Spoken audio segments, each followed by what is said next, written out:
Boa noite, é um prazer imenso retornar à agremiação para essa nossa conversa, né? Eu acho que já estávamos aí com saudade aí, há um bom tempo que nós não nos encontramos, né? Eu hoje mais cedo até perguntei ao Guilherme se já era presencial, né?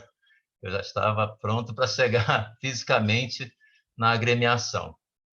O tema de hoje é um tema muito interessante e essa mensagem do Channing que o Guilherme acabou de pronunciar. Channing era um pastor, né? E que realmente é uma mensagem belíssima e que nós vamos tentar, então, dentro do contexto do título, né? Espíritos protetores e anjos guardiães, procurar pensar algumas colocações. Por que eu digo pensar? Porque em todas as obras de Kardec, a figura do anjo guardião, do espírito protetor, aparece. A revista espírita, em todas as evocações, todas as manifestações espontâneas, todas as reuniões, Kardec cita o anjo guardião. E no livro dos Espíritos, né, que contém a generalidade do Espiritismo, ele dedicou várias questões sobre o anjo, a doutrina do anjo guardião.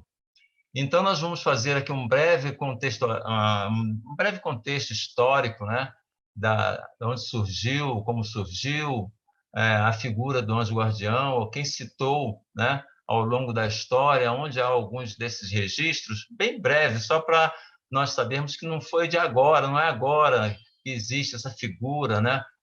Outros pensadores, né, como foi lida na mensagem, filósofos também, citaram a presença do seu anjo guardião, né, ao longo da história.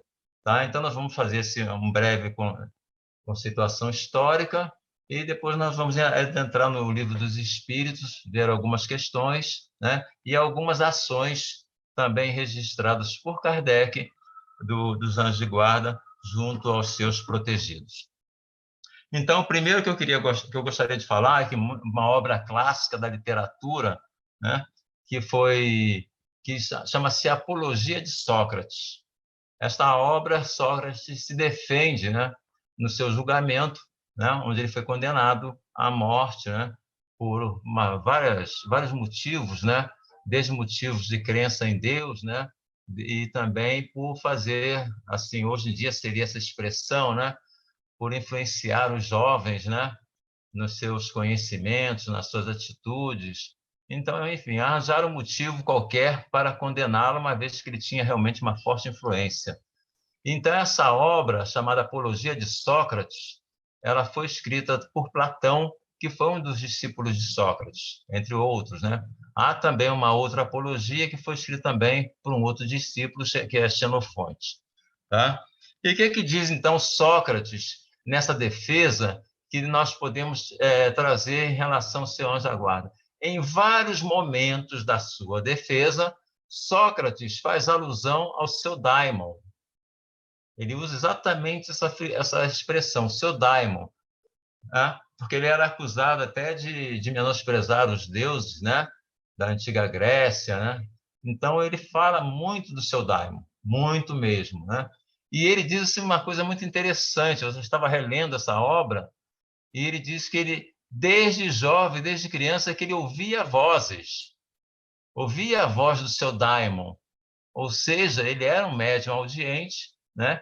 Então ele utilizava esses conselhos dessa voz para os grandes destinos que ele tomou na sua vida, tá? Então, inclusive, tem um trecho que ele fala o seguinte: ouço uma voz e toda vez que isso acontece, ela me desvia do que estou a pique de fazer. Está lá na Apologia, exatamente isso. Mas nunca me leva à ação. Por que nunca o leva à ação? Porque ele tem o livre-arbítrio de decidir. Ele ouvia a voz e tomava a decisão. Então, ele diz mais adiante, ele diz o seguinte: ora, é isso que me impede de me ocupar dos negócios de Estado. E até me parece que, muito a propósito, me impede, porquanto sabei o bem, cidadãos atenienses, né? Fala aí no seu discurso. se eu há muito tempo tivesse empreendido ocupar-me com negócios do Estado, há muito já estaria morto e não teria sido útil em nada, nem a vós e nem a mim mesmo. Então, essa voz, né, esse amigo espiritual dele, que ele chama de Daimon, o sempre o aconselhou, ele pesava esses conselhos, utilizava do seu livre-arbítrio e tomava a decisão. Então, ele nunca trabalhou, né, em negócios de Estado seguindo essa voz. Tá? E mais adiante também, ainda nesse trecho histórico, ele fala o seguinte: e como disse de Sócrates, foi o Deus que me ordenou a fazê-lo, com oráculos, com sonhos e com outros meios. Quer dizer, ele se comunicava com todos os meios disponíveis à época com esse seu anjo da guarda, tá?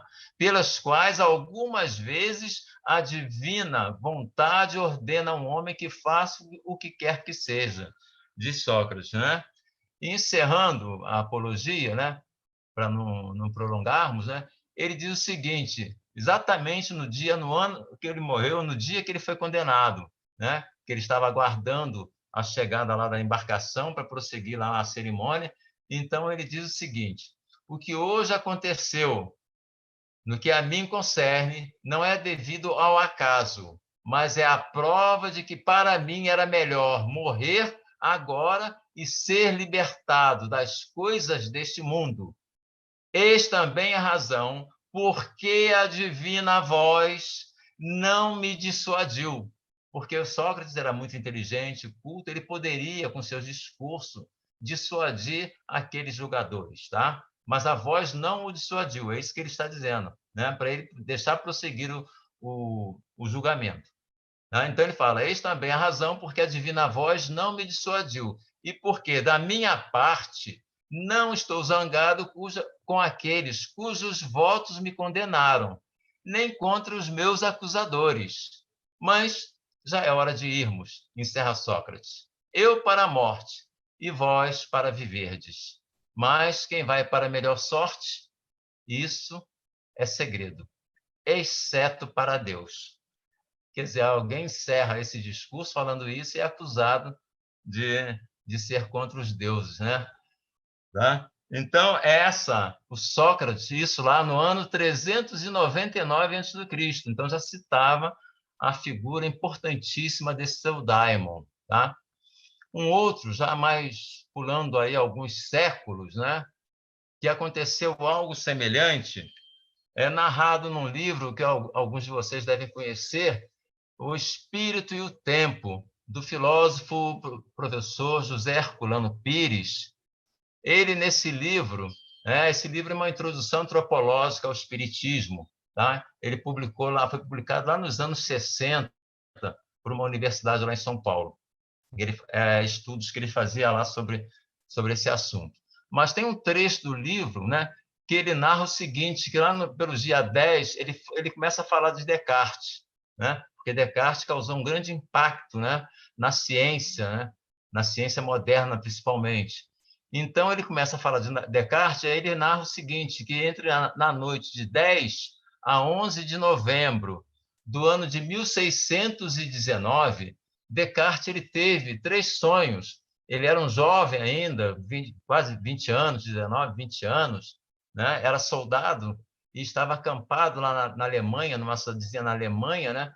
E nesta noite, tá? De 10 para 11 de novembro, ele teve sonhos. Não foi um sonho, foram sonhos. Foram 3 sonhos impactantes para ele. E ele narra o seguinte, que esses sonhos tinham sido previstos pelo seu daimon. Interessante isso, né? E esse sonho tem uma coisa muito interessante, porque esses dados, esses acontecimentos, estão relatados na biografia de Descartes, feita por um abade, que era seu amigo, né? Era um seu amigo, seu confidente, e abade Abade Bailé. Então, ele registra exatamente esses 3 sonhos de Descartes, né?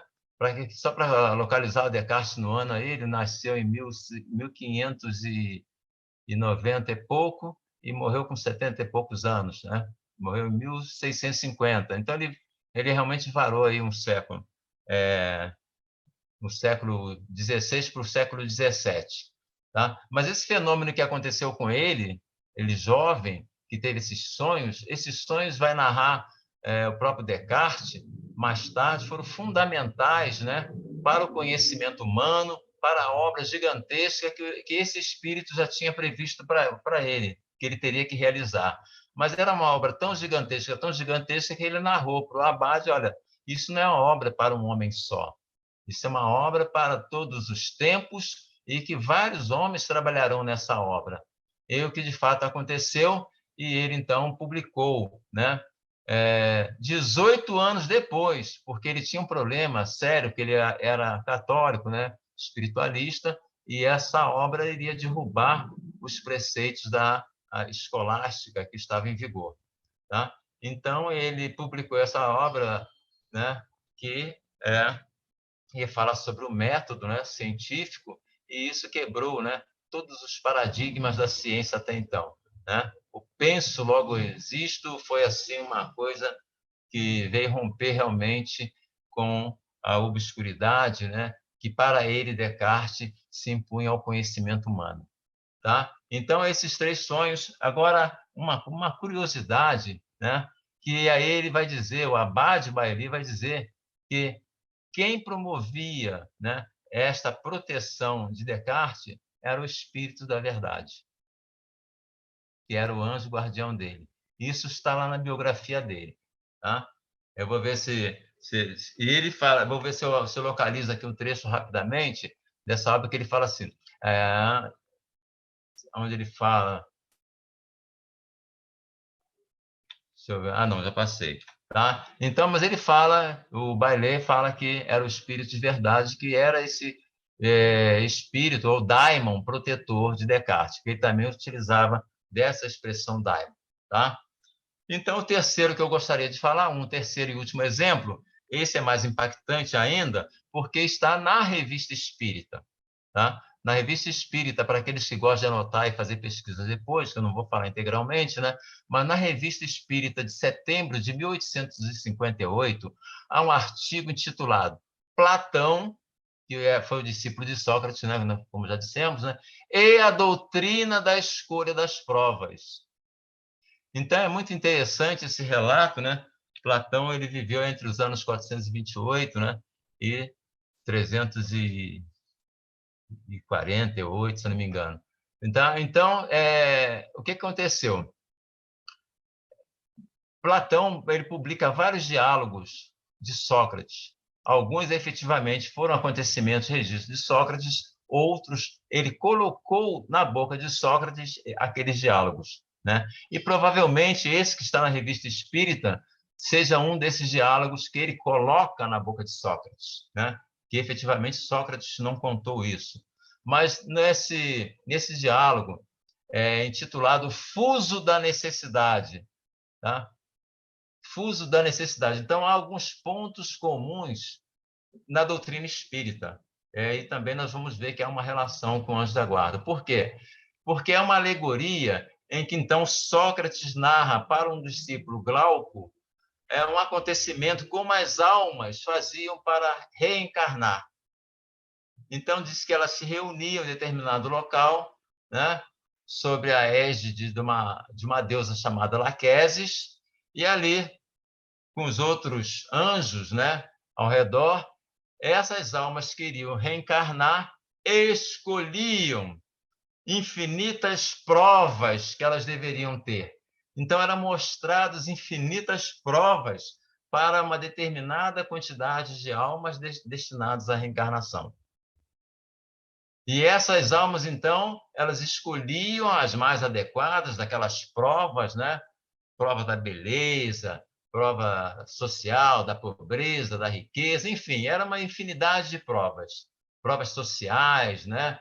Seriam tiranos, seriam combatentes, estava lá para a livre escolha. Então, elas iam escolhendo, e depois que cada um fazia suas escolhas, aliás, tinha um sorteio, né? Vocês depois vão ver na leitura, né? Cada um fazia a sua escolha, essa escolha era irreversível. Aí, depois dessas escolhas, é que eles tinham o direito de escolher o seu gênio protetor, que iria lhes acompanhar no processo da reencarnação. Então, escolheu o gênero da prova, escolhia depois os seus gênios tutelares, né? Que iriam lhes acompanhar, lhes iam proteger. Aí, junto com esses gênios, eles passavam pela porta da necessidade, né? E nessa porta da necessidade era realmente feito o acordo, né? Olha, esse aqui então é o gênio, vocês concordam, está tudo certinho? Está tudo certinho. Então, a partir daquele momento, não podiam mais voltar atrás. E eles todos iam para um local, uma planície, que chamava planície de Létis, né? E nessa planície de Létis, ou planície do esquecimento, lá não tinha plantas, não tinha nada, sob um imenso calor, né? Eles ficavam cansados e à noite eles acabavam adormecendo. Mas antes de adormecer, eles tinham que beber a água de um rio, Amélis, acho que era o nome do rio. Então, eles bebiam a água desse rio, tinham que beber, eram obrigados, todos aqueles que iam reencarnar, e ao beber a água desse rio, que é a água do esquecimento. Olha que coisa interessante, né? E eles dormiam, e a uma determinada hora da noite, um grande trovão despertava, e quando despertava, eles acordavam já, cada um direcionado para os seus destinos. Então, eu falei muito rápido, né? Esse diálogo está na revista Espírita, vocês podem ler com mais calma e deduzir, interpretar e verificar, então, nas reflexões, esses pontos comuns desse fuso da necessidade com todo o processo da reencarnação, né? Então, isso estava lá, né? Ditado lá nesse diálogo por Platão, também 300 e poucos anos antes de Cristo, né? Então, continuando, só um detalhe muito interessante quando eles iam beber essa água, né? Tá lá que alguns eram imprudentes. Eles bebiam demais essa água do esquecimento, aí quando encarnava completamente sem memória. Eu acho que é por isso, acho que todos nós aqui fomos imprudentes, a gente não consegue lembrar o que nós fomos antes, né? Bebemos muito essa água do esquecimento dessa alegoria do Platão. Tá? Mas ele narra isso, olha, os imprudentes bebiam demais e perdiam completamente a memória. Tá? Podem procurar lá que está exatamente esse trecho. Tá? Esse diálogo é espetacular. Tá? E Kardec deixa, então, para a gente identificar esses pontos que nós falamos, né? Da escolha das provas, né? Da escolha do gênio, né? Do espírito protetor e do esquecimento. Tá? Então, vamos lá, porque o tempo urge, né? Isso aí, a conversa daria um verdadeiro seminário, né? Olha, deixei a bola aí para a gente fazer um seminário sobre esse assunto, que ele realmente é maravilhoso. Tá? Então, agora nós vamos partir, então, vamos falar sobre o anjo de guarda propriamente dito, tá? Que está no livro dos Espíritos, esse assunto. Mas antes de falar sobre o anjo de guarda, quando nós usamos a expressão anjo, e aqui nós utilizamos 2 ou 3 vezes a palavra daimon, ou demônio, né? Então, vamos ver qual o significado da palavra anjo e demônio dentro da doutrina espírita, né? Kardec indagou os espíritos para não termos confusão, porque até então o conceito que nós temos de anjos e demônios é um conceito que nós herdamos, né, da igreja, né, durante muito tempo. Então, Kardec vai nos mostrar, e os espíritos também, que ele vai aplicar um conceito diferente do conceito que nós até então utilizamos. Então, lá no livro dos Espíritos, há um título chamado Anjos e Demônios, que engloba, acho que, 4 questões, da 128 até a questão 131. Tá? 128 a 131. E na questão número 128, Kardec perguntou o seguinte: os seres a que chamamos anjos, arcanjos, serafins, formam uma categoria especial de natureza diferente da dos outros espíritos? Por que ele fez essa pergunta? Porque os anjos, arcanjos, serafins eram criações de Deus separados dos demais, das demais criaturas. Era uma criação à parte, né? Já eram criados superiores, né? Puros, etc. Então, é por isso que ele elaborou essa pergunta 128, né? Se esses seres que chamamos anjos, arcanjos e serafins, né, formam uma categoria especial. E os espíritos responderam: não, são os espíritos puros, os que se acham no mais alto grau da escala e reúnem todas as perfeições. Aí ele segue. A palavra anjo desperta geralmente a ideia de perfeição moral. Entretanto, ela se aplica muitas vezes à designação de todos os seres, bons e maus, que estão fora da humanidade. Então, aí nós vamos ver a expressão, né? Anjo bom, anjo mau, né? O anjo de luz, o anjo das trevas. Aí Kardec, o Espírito conclui. Neste caso, o termo é sinônimo de espírito ou de gênio. Tomamos-lo aqui na sua boa acepção. Então, quando ele fala assim, tomamos-lo aqui na sua boa acepção, significa o seguinte: o termo anjo, em todas as obras da doutrina espírita, será dirigida a um espírito bom, ou um gênio bom, tá? Então, ele não tem aquela expressão, anjo das trevas, anjo mau. Não. Ele vai utilizar na sua boa acepção, ok? E na questão 129, então, só essas duas, já há uma conclusão, né, que Kardec insiste. Os anjos percorreram todos os graus da escala. Essa escala aqui que ele se refere é a escala espírita, né, que começa lá na questão número 100 e termina na questão 114 do Livro dos Espíritos, que falaremos mais adiante. Tá? Então, ele pergunta se os anjos percorreram essa escala também. E a resposta: percorreram todos os graus, mas de modo que havemos dito, uns aceitando sem murmurar suas missões, chegaram mais depressa, outros gastaram mais ou menos tempo para chegar à perfeição. Então, todos seguiram paulatinamente a escala espírita. Então, alguns foram espíritos imperfeitos, né? Aí depois passaram para bons espíritos e chegaram a espíritos puros. Ok? Mas na questão 131, Kardec pergunta a respeito dos demônios, né?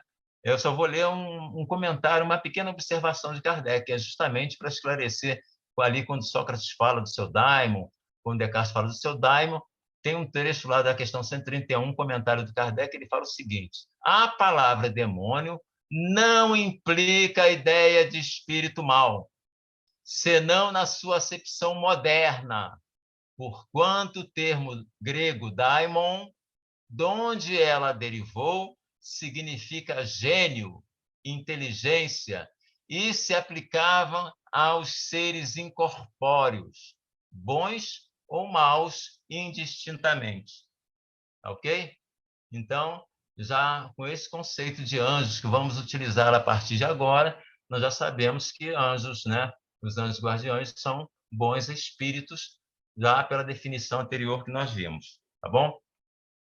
Então, a partir da questão 4, das questões 4, 8, 9 até a questão 521, que nós dissemos que não daria tempo se nós formos abordar todas as questões, mas vamos comentar algumas, tá? E para despertar, estamos aqui mais fazendo um estudo para despertar, né? Levar a todos a estudar, procurar, né? Porque o assunto ele é realmente muito vasto, tá? Então, a questão 4, 8, 9. Eu gostaria só de salientar, e nós vamos ver no trecho, quando eu vou ressaltar o trecho, que anjo guardião, como várias outras passagens do Livro dos Espíritos, tá? Eles são uma lei universal, tá? Tanto é que Kardec chama a doutrina dos anjos guardiões, tá? Por que é uma lei universal? Porque ele se aplica a todos os espíritos, todos, né? Assim como há outras leis no Livro dos Espíritos que Kardec não fala que é lei, né? Muitas vezes nós achamos que as leis morais são aquelas que estão contidas na terceira parte do Livro dos Espíritos. Não. Há uma série de leis deduzidas pela ciência e filosofia espírita que estão espalhadas, né? A lei da não retrogradação é uma lei, é universal. Nenhum espírito retroage a partir do momento que ele chegou a um ponto da sua evolução moral.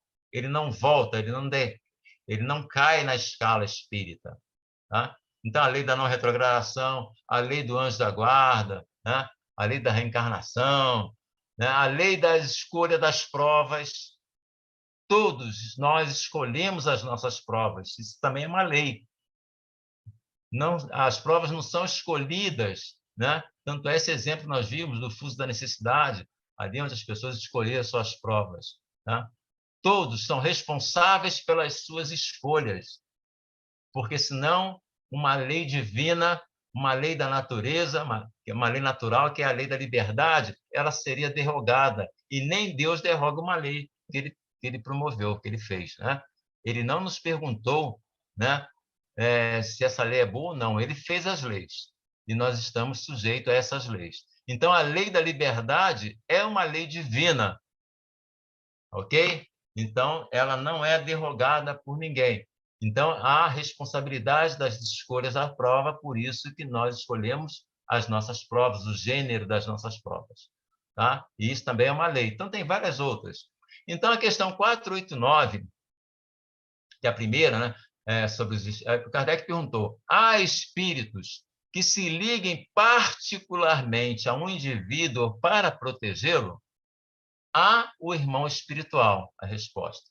O que chamais o bom espírito ou o bom gênio? Né? Mas a questão 490 é que nós queremos chamar uma atenção especial nela. Diz o seguinte, Kardec vai, que se deve entender por anjo de guarda ou anjo guardião? O que nós devemos entender, né, por essa designação, anjo de guarda? A resposta, o espírito protetor pertencente a uma ordem elevada. Então, é um espírito protetor pertencente a uma ordem elevada. Como nós falamos da escala espírita, né, que começa lá na questão 100 e vai até 114, há 3 ordens, né, e 2 delas divididas nas suas devidas classes, né, há 3 ordens lá a partir da questão número 100. Né? A terceira ordem, que é dos espíritos imperfeitos, onde transitamos aqui a maioria dos espíritos, né, que sentem ainda o desejo do mal, né, tem ciúme, ódio, ainda tristeza, várias paixões mais, né, que caracterizam os espíritos dessa terceira ordem, ou seja, os espíritos imperfeitos. Ele diz que o anjo, o espírito protetor, pertence a uma ordem elevada. E quais seriam essas ordens elevadas? São aqueles espíritos que têm o desejo do bem, que seriam, então, os espíritos da segunda ordem, ou também da primeira. A segunda ordem, bons espíritos, a primeira, espíritos puros. Então, Kardec, ele divide, ele trabalha no Livro dos Espíritos com essas duas divisões da escala espírita. A escala terciária, né, com os espíritos imperfeitos, os bons espíritos e os espíritos puros, ou são as 3 ordens, ou trabalha com 2 categorias, os espíritos inferiores, que são os espíritos imperfeitos, e os espíritos elevados, que são os bons espíritos e os espíritos puros. Né? E até um amigo, o professor Cosme Massa, até chamou a atenção que uma vez disseram, olha, Jesus não o pessoal diz que Jesus é espírito puro, mas Jesus não era. Lá na Gênesis diz que Jesus é um espírito elevado. Né? Só que a pessoa não leu o trecho todo, né? Porque mesmo o trecho que ele leu, que Jesus é um espírito elevado, né? Mais adiante, no terceiro parágrafo mais adiante, Kardec diz que Jesus é um espírito puro. No mesmo texto que a pessoa pegou lá em cima, onde diz que Jesus é um espírito elevado, lá embaixo estava dizendo que, afirmando mesmo, olha, Jesus, como é espírito puro, está lá, textualmente, né? Então, é o seguinte, por que é o espírito elevado? Jesus é um espírito elevado, porque o espírito elevado pega as 2 categorias. Todo espírito elevado, né, ele pode ser ou da segunda ou da primeira. Mas nem todo espírito elevado é espírito puro, ok? Nem todo espírito elevado é espírito puro, mas todo espírito puro é um espírito elevado, tá ok? Então, por isso que Jesus pode ser dito que ele é um espírito elevado, tá? Porque ele abrange todas as categorias, está acima de todas as categorias. Tá? Então, esse espírito elevado, essa ordem elevada, são esses espíritos acima, então, da segunda ordem, que são designados por Deus, ou seja, é uma missão, né, de nos proteger. Tá? Então, vamos lá. Na questão 495, que nós vamos ler alguns trechos aqui, ainda bem que estamos com tempo, essa questão é clássica. E ela tem algo muito interessante também, porque esta questão, nós vamos encontrá-la também, parte dela, a maior parte dela, Kardec pegou de uma mensagem ditada pelo Espírito São Luís e pelo Espírito São Agostinho, Santo Agostinho, tá? Então, tem uma mensagem que Kardec colocou na Revista Espírita de janeiro de 1859, intitulada Os Anjos da Guarda, ditada por São Luís e Santo Agostinho. Ele, ao elaborar essa questão 495, ele inclui esta mensagem de São Luís e Santo Agostinho. Tá? Como essa mensagem de Channing que foi lida no início, essa de Santo Agostinho, ela vai nos dar todo o panorama da missão e de como devemos proceder com os nossos anjos de guarda. Tá? É uma lição que deve ser analisada, estudada. Tá? Então, a pergunta que foi feita, que Kardec colocou, foi a seguinte: poderá dar-se que o espírito protetor abandone o seu protegido por se lhe mostrar este rebelde aos conselhos? É muito estranho isso nessa pergunta, né? Uma vez que nós vamos ver que que são espíritos superiores que receberam a designação por Deus, de Deus, e como é que ele vai abandonar o seu protegido, né? Mas a resposta: afasta-se quando vê que seus conselhos são inúteis e que mais forte é no seu protegido a decisão de submeter-se à influência dos espíritos inferiores, mas não o abandona completamente e sempre se faz ouvir. É então o homem que tapa os ouvidos. O protetor volta desde que este o chame. Aqui, então, nós vamos... É muito interessante essa colocação, né? Poderá dar-se que o espírito protetor abandone o seu protegido? Quer dizer, ele não abandona, segundo a resposta, ele se afasta. Né? Mas aí vai ficar a questão, mas como assim? O espírito se afasta do seu protegido, deixa ele a seu léu? Aí foi aquilo que nós já falamos. A lei da liberdade é uma lei que é respeitada por todos os espíritos superiores. Então, se eu não quero ouvir ou seguir as orientações do meu anjo da guarda, ele respeita a lei do livre-arbítrio, a lei que está contida na lei da liberdade. Há inúmeros exemplos desse procedimento, tá? Então, ele respeita a lei, porque é uma lei divina, é uma lei superior, é uma lei de Deus, a lei da liberdade. Então, eu tenho a liberdade de escolher o meu destino. Então, por isso que ele está dizendo aqui, afasta-se quando vê que seus conselhos são inúteis, porque ele não pode, o espírito, anjo da guarda, ele não impõe nada. Ele nos mostra, né? Se lembra lá que Sócrates analisava exatamente o que a voz dizia para ele e ele tomava as decisões. E ele até concluiu, olha, se eu não tivesse seguido essa voz, eu estaria morto há muito tempo, porque eu ia me meter em enrascadas sérias. Então, aqui também ele fala isso, olha, mas ele se afasta, né? Quando vê que seus conselhos são inúteis e que mais forte é no seu protegido, quer dizer, a decisão do seu protegido, né, de submeter-se à influência dos espíritos inferiores. Tá? Aqui aquela linguagem que falamos, né? Kardec utilizando, então, a questão binária. Espíritos inferiores refere-se aos espíritos impuros, tá? Todos eles. Mas não o abandona completamente e sempre se faz ouvir. É então o homem que tapa os ouvidos, o protetor volta desde que este o chame. Olha, desde que este o chame. Então, quando nós chamamos de novo o nosso anjo da guarda, né?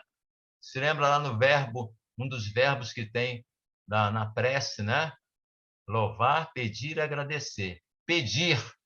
Então, quando nós pedimos ao nosso anjo da guarda que retorne, nós aprendemos a ser humildes e estamos abrindo para ele a condição, olha,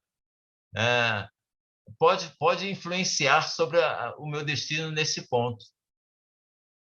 Então, é isso, estamos abrindo a nossa liberdade para que ele possa agir. Porque enquanto nós não abrirmos isso, ele não vai contra a nossa decisão.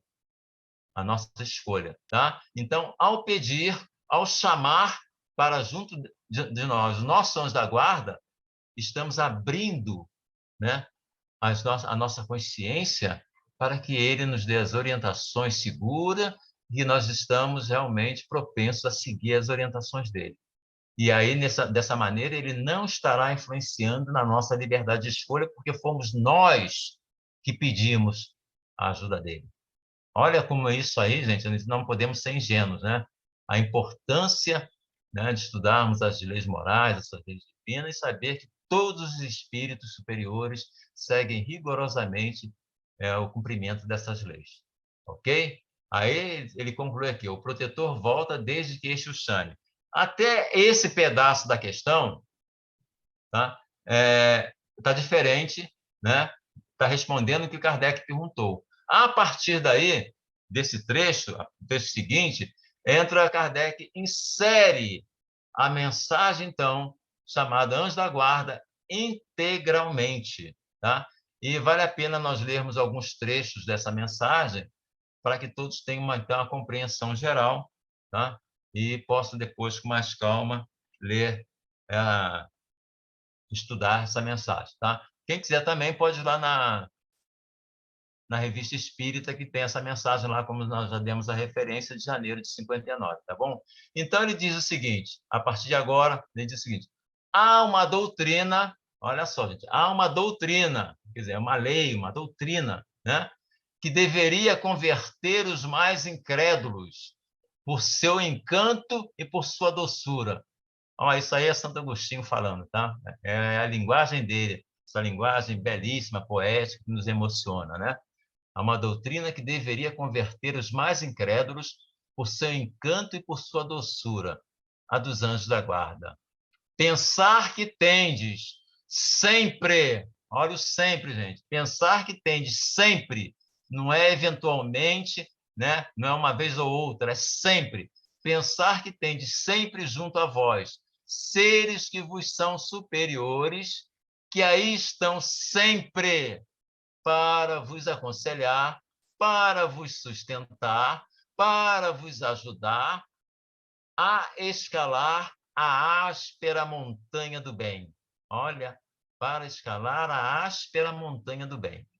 Que são amigos mais certos e mais dedicados do que as mais íntimas ligações que possais estabelecer na Terra. Gente, olha só que expressão forte. Que expressão forte, né? É mais certo e mais dedicados do que as mais íntimas ligações que possais estabelecer na Terra. Gente, a nossa ligação com os pais, com a mãe, com o filho, né, é uma ligação forte, né?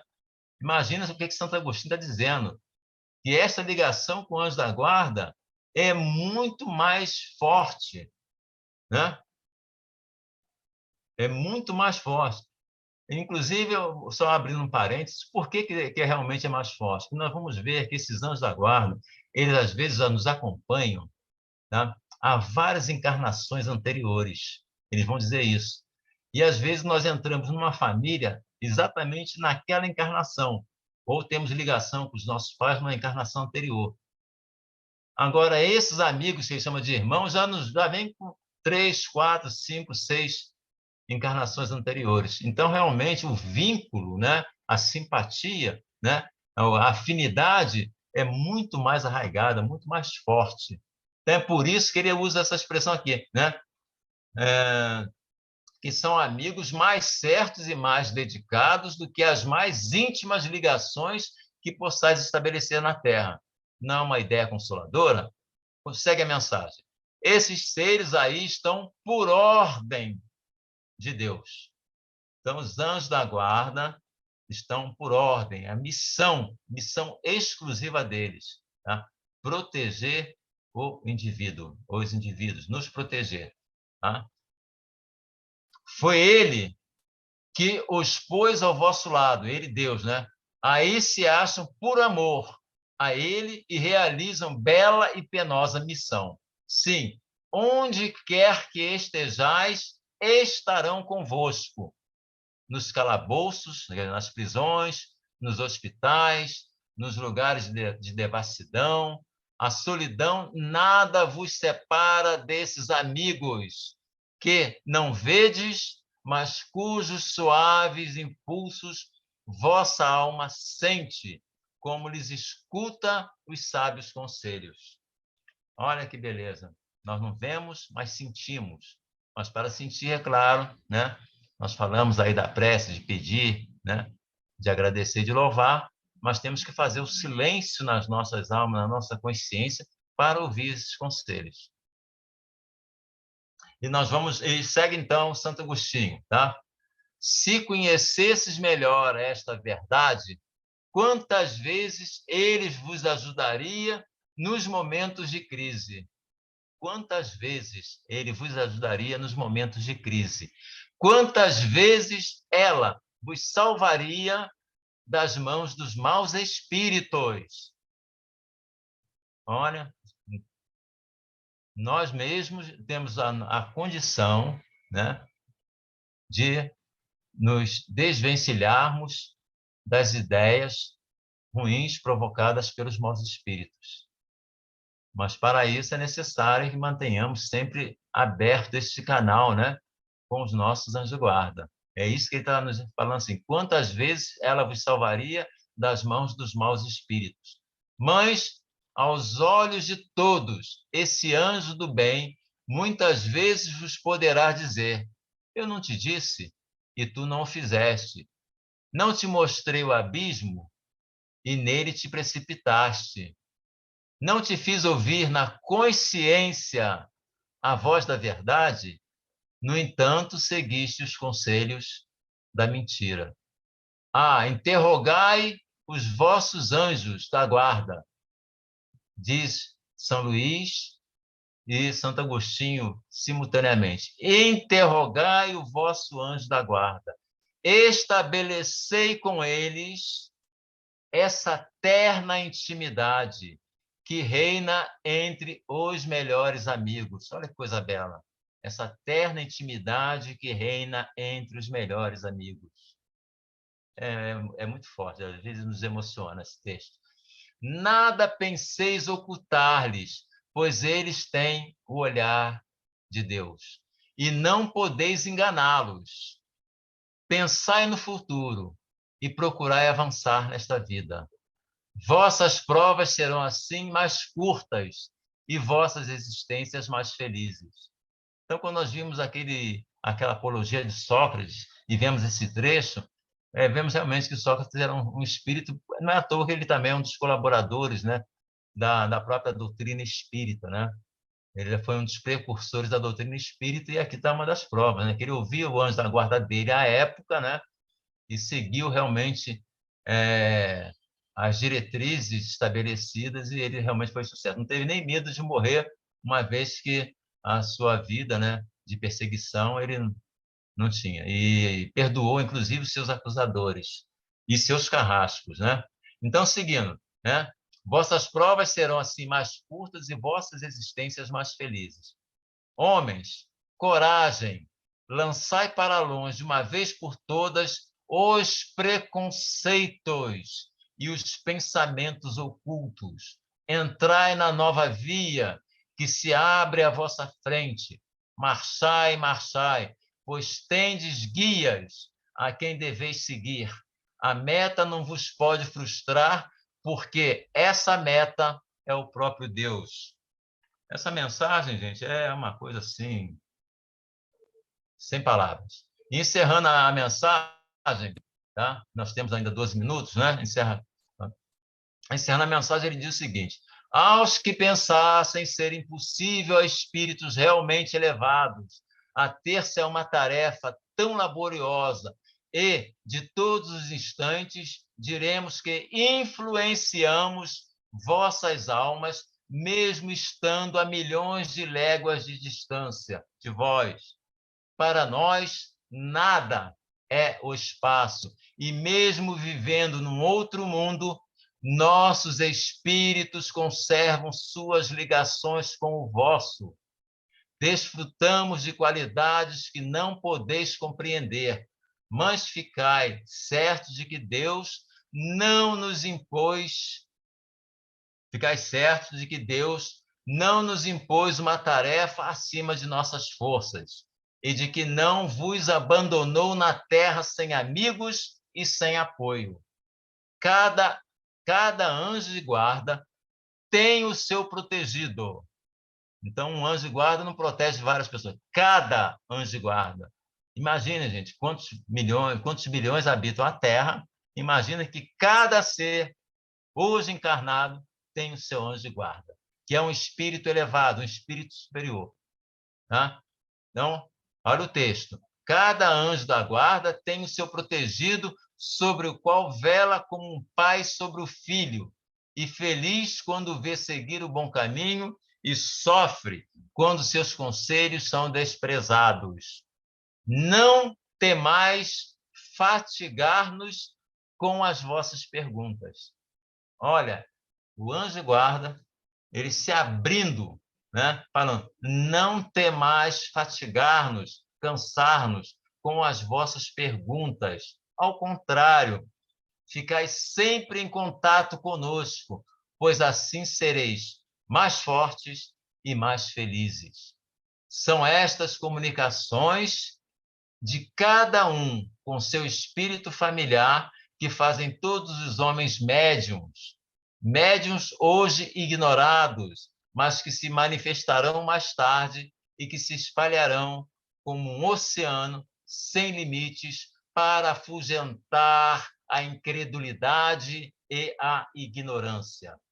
Homens instruídos, aí vem também a nossa parte agora. Homens instruídos, instruir, homens de talento, educai os vossos irmãos.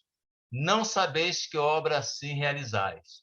É a obra do Cristo, que Deus vos impõe, porque Deus vos deu a inteligência e a ciência, senão para as repartirdes com os vossos irmãos e adiantá-los no caminho da ventura e da felicidade eterna.